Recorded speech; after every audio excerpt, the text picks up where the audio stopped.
Nasa mahigit sa 3,000 pre-medical mission services at higit 70 dental services na ang naipagkaloob ng Lab for All program ni First Lady Liza Araneta Marcos.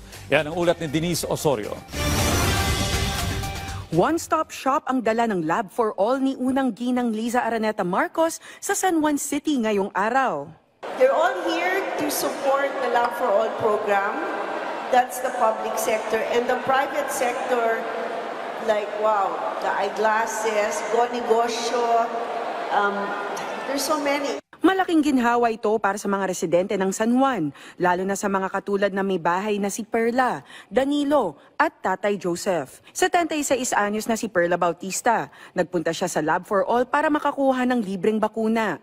Malaki po kasi hindi ka makakagastos ng pera. Di ba po?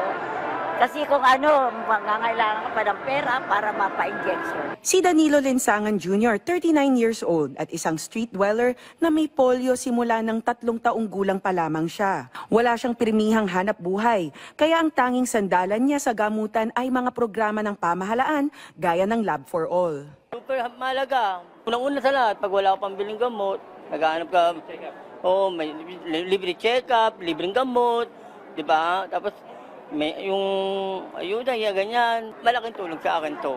Samantala, ang 72 anyos naman na si Joseph Purisima, mag-isa namang pumunta sa Lab for All. First time niyang makatanggap ng libreng healthcare mula sa pamahalaan. Kadalasan kasi sa private hospital siya nadadala tuwing may sakit. Malaki kasi lahat libre.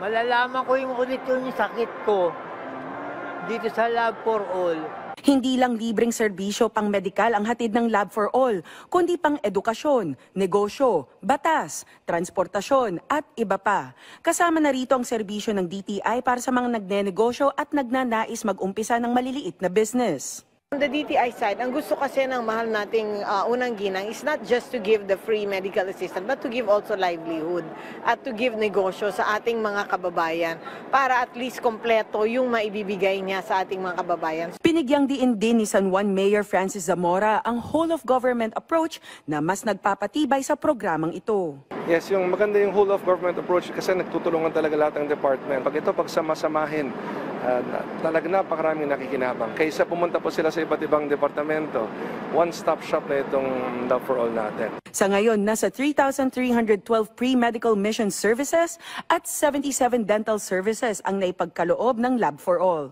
Denise Osorio, para sa Pambansang TV, sa Bagong Pilipinas.